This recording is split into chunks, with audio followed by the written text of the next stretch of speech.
Palace Theater with Mel Torme. And we'll start right up front by saying I deliberately did not use the nickname that was coined for you in the intro when we did it, because I know you can't stand the Velvet Fog. How did that happen? It happened, there was a disc jockey in New York by the name of Fred Robbins, and he had a very popular show called Robin's Nest, and he began to play my records before anybody did. And he was a very glib guy, and he wound up naming me the Velvet Fog. But let me tell you that in recent months, I've become less abrasive about it. And I'll tell you why. Because fans, people come up and say, we grew up with you. And to us, you're the Velvet Fog, and we love that. And suddenly I thought, why am I being so churlish about it? I mean, my God, if people like it that much, the heck with it. Yeah. So it's not a defensive. I'm the Velvet Fog. He is the Velvet Fog. Well, it seems that you've mellowed a little bit over the years. I remember reading about your debut at the Copa in New York, I think in 1946, and the critics, 47, the critics savaged you. Yeah, they were terrible. And you carried a chip, though, for a long time. Yeah, and I think, rightfully so, because the critics were extraordinarily cruel. I mean, they got personal. It wasn't a matter of my singing or anything. It just got very personal. I guess what they didn't like was to see a guy my age, a young kid, being on the stage at the Copa, the traditional hangout of Jimmy Durante and Sophie Tucker, and so I was deeply hurt by it. Like, who's this kid invading this? Yeah, who's this young sanctum? Exactly, exactly. But most things pass, and finally, I got to the point where I rolled with the punch and went on from there. You started out, your first taste of the business, I know, came when you were, 4 years old? 4 years old. In Chicago. Yeah. Your parents took you to a nightclub, and what happened? Well, I sang with a band called the Coon Sanders Band, which was a very famous band in those days. And I became a Monday night feature at the Black Hawk for just under 6 months. We got $15 every Monday night and dinner for the family, which was great. So it was good fun. And it got me started in the business. So you knew from back then that you wanted to be in the business? Absolutely. I knew right off the bat that I wanted to be in show business. Did you think once things gelled for you that you were really going to sustain? Or we had talked about this a few weeks ago regarding Harry Connick. I mean, the jury's still out on Harry Connick Jr. Yeah, I think so. And there was a time, I'm sure, when you felt the jury was still out on Mel Torme. Absolutely.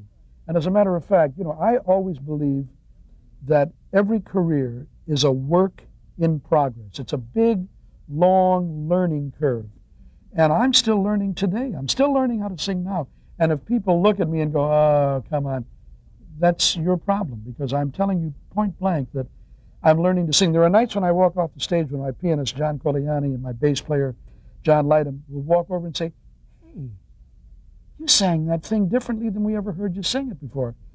And that's very rewarding to me, because it means that I'm listening and learning and evolving and hopefully improving. And it means they're listening and learning too. Absolutely. They've heard you sing those songs thousands of times, and yet they picked up something different about it. That's right. That's exactly right. Which could bring us in a roundabout way to the subject of your latest book, which has not been published yet. You just finished writing it, called My Singing Teachers. Yes. And it tells your stories and anecdotes of everyone from Bessie Smith, who people might say, okay, good role model, to Donald Fagen of Steely Dan. That's right. Now, for those of us who are watching and don't know who Steely Dan is, it's a rock group from the 1970s, and you discovered kind of the music of Donald Fagen, and it had an influence on you. He's a marvelous songwriter, as well as being a very interesting singer.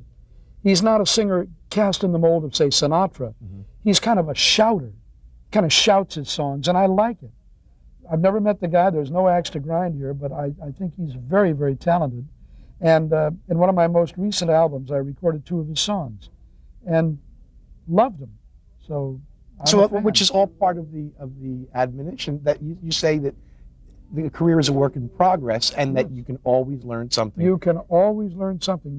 When you get to the point where you look in the mirror and say, I know it all, that's the time to quit, because that means that you don't know it all. You don't know anything. Was there ever a time in your career when you thought you knew it all? No. No, I never did. And as a matter of fact, in the book, in my new book, I do about 3 pages on critics. And I say that I do not read my notices, and I don't.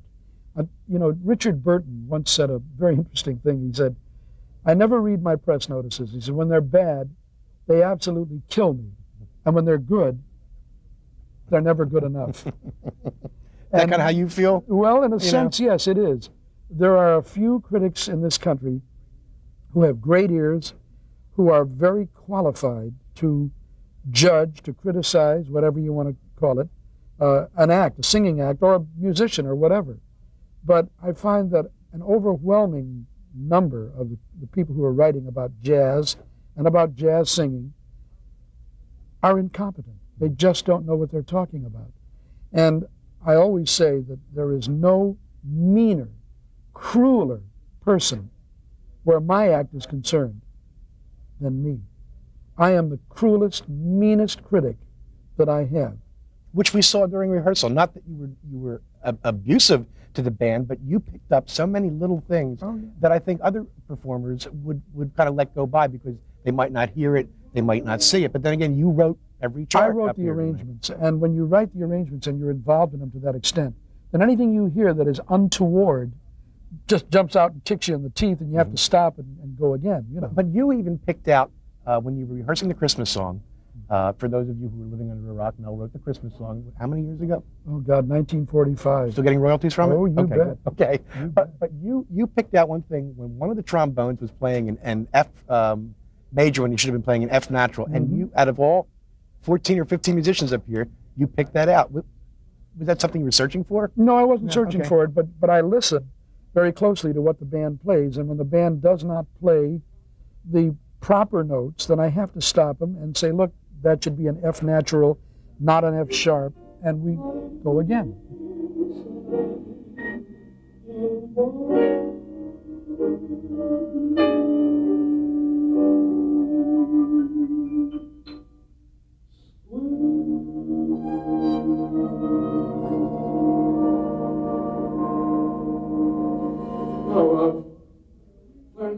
You are one of the pioneers of jazz music, and you once said that nobody really has satisfactorily explained what jazz is. It's kind of an ephemeral thing, isn't it? It is ephemeral, and it's very difficult to sit here and say, well, here's what jazz is.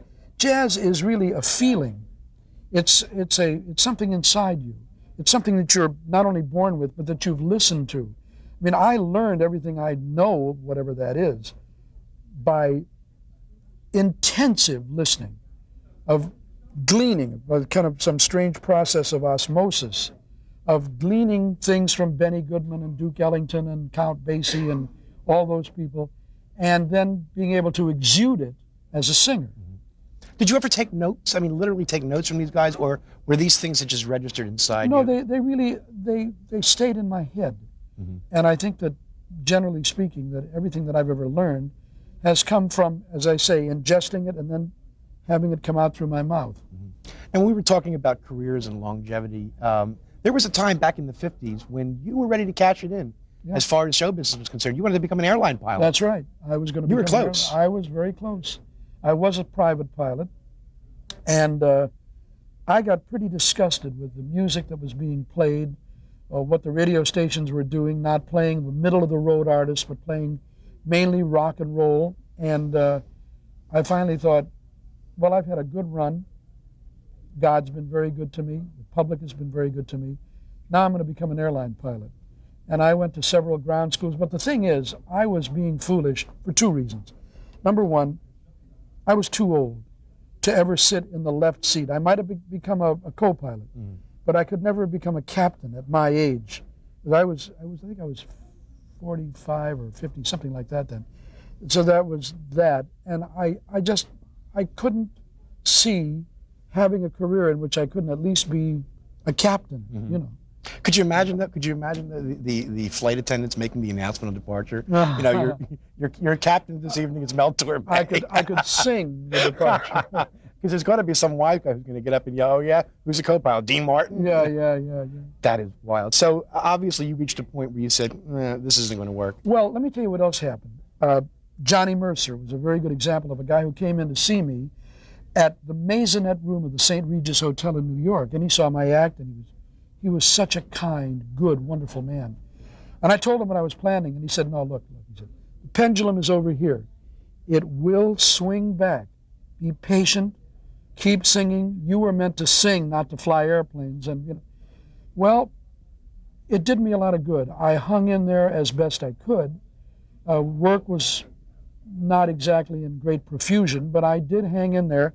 Well, you were kind of like caught between worlds. You were like a little too late for the rock and roll world, Yes. but a little too early to really live through the big band era in That's a right, major yeah. way. So it was kind of like limbo. But then in 1976, 1 year after I'd seen Johnny Mercer, a marvelous guy by the name of George Wein put me into Carnegie Hall with Mulligan and George Shearing. And it was literally a watershed evening. I can't begin to tell you the reaction that we got that night. It was absolutely bombastic. And I walked off the stage and I literally said to myself, the hell with it, I'm a singer. That's what I do. What was so bombastic? What made that night magic? Well, you know, I really do think it was an audience that walked in and said, we're ready for you. Now kill us. And between Mulligan's choices of music and Shearing's and mine, the three of us put on, I think, a rather magical show that evening. Since that magical night in Carnegie Hall, have you ever had anything even close to it? Yes. This year, believe it or not, this year at Carnegie Hall, I walked off that stage to people standing and roaring. And I came back and I went like that, and they were all standing up and cheering, and I went off, came back again. I did 6 curtain calls this year. Wow. And it was really very, very thrilling for me. I was moved by it. I didn't walk off the stage, believe me, and go, well, why not? I'm wonderful. I walked off the stage thinking, my God, you people are marvelous. I sang to the zenith of my ability, and you responded, and I love you all. And I finally walked back on the stage and said, look, I love every person in this audience tonight. You're magical. And they stood up again, and it was wonderful. It was a great evening. I mean, it would seem to me that at some point it would become uncomfortable. It's like, well, there has to come a time when you know, adoration becomes embarrassment. It does, and you know, that night I was embarrassed and I was shaken by it. You know, I mean, I didn't expect that kind of, expected a nice reaction, but nothing like that. So I was shaken by it. I was stunned by it, but it was very thrilling. Now, every year you play Carnegie Hall and the Hollywood Bowl, Yes. right? Those are, 17 years in a row for both venues. what is it like playing to that crowd out there on the other coast where you live? It's great fun because, you know, you walk out on the stage, and if you look at the Hollywood Bowl from the back, you go, oh my God, look at all these seats. But when you sit on the stage of the Hollywood Bowl and you stand there, it feels strangely intimate. I don't know how to Really? explain that, but it just, the boxes are right in front of you and people are fairly close and you can see faces. And I absolutely love playing the Hollywood Bowl. I love it. Is it because it's a West Coast audience versus East Coast is a very hip, sophisticated audience, but the West Coast is an industry audience, isn't it? It's an industry audience, and it's also very laid back. Although, again, reaction this year in the Bowl was wonderful. I don't think it's a West Coast. I really believe audiences are audiences. I have never really thought, well, gee, I like working better in Boston than I do in Cleveland. You know, I think if you have a strong act and you do your work well, that audiences react rather conspicuously together throughout the country. All right, let's spend the next couple of minutes talking about the resurgence of jazz in America, especially with someone like Harry Connick Jr. leading the way. Why Wait. Let me make this clear. Okay. Harry Connick is a very talented young man and a good singer. He is not a jazz singer. He is not a jazz pianist. Let's get that straight right now. He is not in that category. Pop? I've listened to many, but he's like a pop. Okay. A pop singer and a kind of a throwback to Nat Cole and Sinatra. And I think that's wonderful. Who are not jazz singers. I'm not putting him right. down. I'm merely saying that when you start saying Harry Connick leading the way as a jazz singer, that is a misnomer because he is not a jazz singer, not in any shape, way, or form. All right, who are the young jazz artists who are coming along? Well, it's very difficult to say. I mean, Diane Shure is one. Diane, what's that girl's name? The young black singer. Oh, Diana Reeves. Diana Reeves. She worked with you at resorts last year. That's right. Diana Reeves. There are a few, not many, but a few young jazz singers out there plying their trades, and I thank God that they're out there. It's great. Yeah, because otherwise you would be one of the last. The last of the breed, exactly. Yeah. Well, I would imagine that someone in your position would kind of be worrying about the future of jazz, or at least who's coming along to carry the mantle into the future. It absolutely does concern me, because most young people these days want to travel in the path of rock and roll. It's easy. You learn 3 chords on a guitar, right, and you sing supremely simple melodies. With jazz, it is far more convoluted, more complex, and it takes a lot more listening to a lot more music. So generally speaking, I am concerned about who's out there. But somebody always comes along. Believe it or not, somebody always pops up and you say, hey, wait a minute, look, this kid. And the kids are starting to tune in to that type of music. They really now. are. The ones who are like 17, 18, 19 years old. Really what, are they getting bored with the 3-chord rock or what? It's that they look for something a little more challenging to the mind than 3-chord rock, and they find it in jazz. Now, I've been lucky because I've done 13 guest shots in 9 years on Night Court. Right. And the kids see me on Night Court and they say, who's this geek that Harry Anderson loved so much?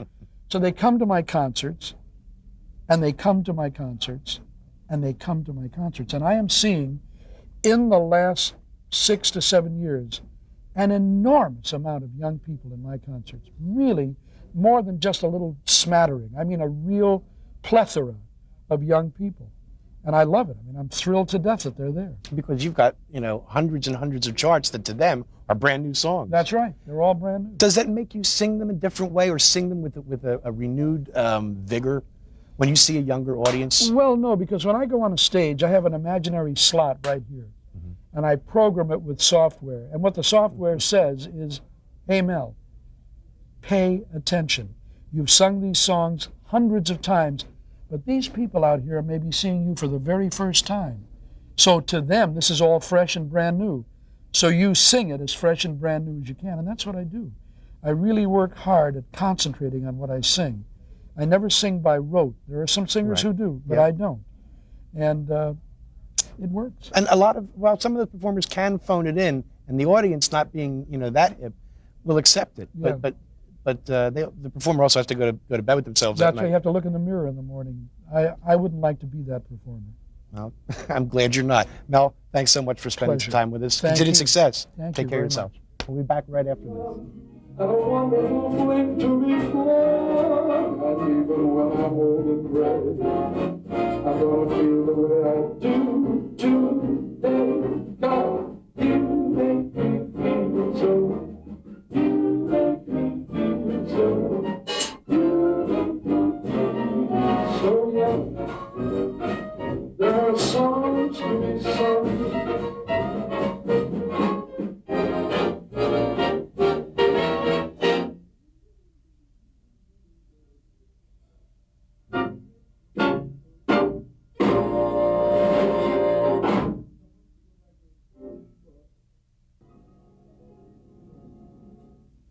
Nightingale sang in Bartley, Nightingale sang in Bartley, Nightingale sang in Bartley.